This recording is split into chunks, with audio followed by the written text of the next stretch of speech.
আর একটি বড় খবর দেব আপনাদেরকে। আবারও একবার প্রধানমন্ত্রী নরেন্দ্র মোদীর সভাতে সেখানে আমন্ত্রণ জানানো হলো না দিলীপ ঘোষকে। এবারও প্রধানমন্ত্রীর সভায় নেই দিলীপ ঘোষ। ফের একবার ব্রাত্যই থাকলেন দিলীপ ঘোষ। তাকে প্রধানমন্ত্রীর সভাতে আমন্ত্রণ জানানো হলো না। এই নিয়ে 3টি সভাতে বাদ পড়লেন বিজেপির প্রাক্তন রাজ্য সভাপতি। আপনাদেরকে এই মুহূর্তে বড় খবর দিচ্ছি, যেখানে দিলীপ ঘোষ তাকে ফের একবার ব্রাত্য রাখলো দল। প্রধানমন্ত্রীর সভায় দিলীপ ঘোষ তাকে আমন্ত্রণ জানানো হলো না। এই নিয়ে 3টি সভায় বাদ গেলেন বিজেপির প্রাক্তন রাজ্য সভাপতি। প্রধানমন্ত্রীর সভা রয়েছে এবং সেই সভাতেই দিলীপ ঘোষ তাকে আমন্ত্রণ জানানো হলো না।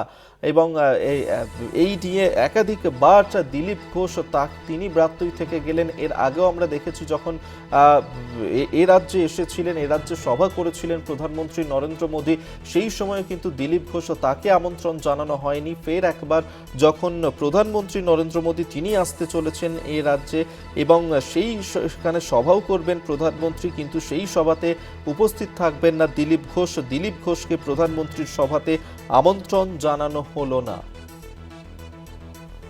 আপনাদেরকে জানিয়ে রাখবো, যেখানে প্রধানমন্ত্রী নরেন্দ্র মোদীর সভাতে আমন্ত্রণ জানানো হলো না দিলীপ ঘোষকে। এই নিয়ে 3টি সভায় বাদ গেলেন বিজেপির প্রাক্তন রাজ্য সভাপতি।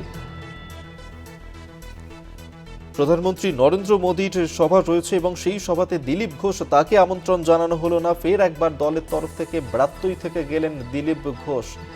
বিশেষ প্রতিনিধি অঞ্জন রায় এই মুহূর্তে নিউজরুম থেকে আমাদের সঙ্গে রয়েছেন, আরো বিস্তারিত জানাবো। অঞ্জন দা, কি জানা যাচ্ছে? দিলীপ ঘোষ 22 তারিখে দমদমে যে প্রধানমন্ত্রী সভা আছে সেই সভায় আমন্ত্রণ পায়নি। অর্থাৎ এই নিয়ে কয়েক মাসের মধ্যে যে 3টে প্রধানমন্ত্রীর সভা হলো, কার্যত কোনো সভাতেই দিলীপ ঘোষ আমন্ত্রণ পেলেন না। রাজ্যের প্রাক্তন বিজেপি সভাপতি, সর্বভারতীয় সম্পাদক এবং প্রাক্তন সাংসদ এবং প্রাক্তন বিধায়কও বটে দিলীপ ঘোষ, তাকে প্রধানমন্ত্রীর সভায় আমন্ত্রণ জানানো হচ্ছে না। প্রথমটায় জানানো হয়নি, সেটা হয়েছিল পরবর্তী ক্ষেত্রে ভেবেছিল অনেকেই যে পরবর্তী ক্ষেত্রে জানানো হবে, কিন্তু দেখা গেল দুর্গাপুরের সভা তো আমন্ত্রণ জানানো হয়নি। এবং এবার কলকাতায় কাছে দমদমে সভা, সেই সভায়ও আমন্ত্রণ জানানো হলো না।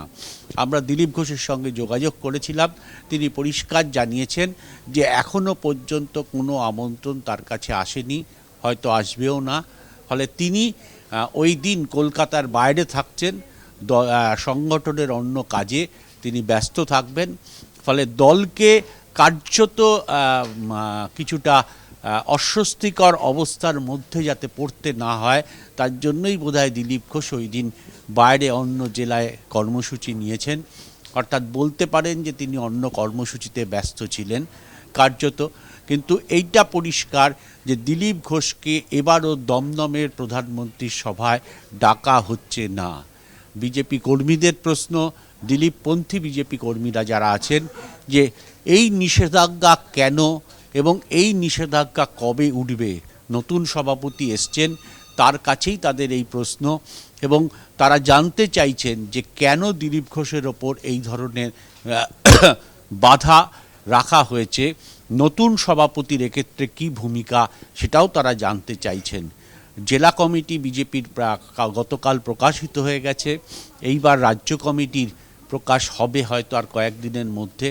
দেখা যাক দিলীপকে কোনো জায়গায় কেন্দ্রীয় রাজ্য নেতৃত্ব নিয়ে আসে কিনা, বা কেন্দ্রীয় নেতৃত্বের পরামর্শে রাজ্য নেতৃত্ব নিয়ে আসে কিনা।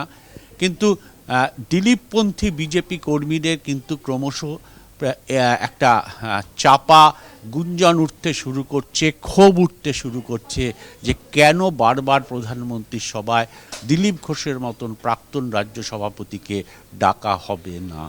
একেবারেই। আপাতত ধন্যবাদ জানাবো অঞ্জন দা। এতক্ষণ সরাসরি নিউজ রুম থেকে আমাদের সঙ্গে ছিলেন আমাদের বিশেষ প্রতিনিধি অঞ্জন রায়।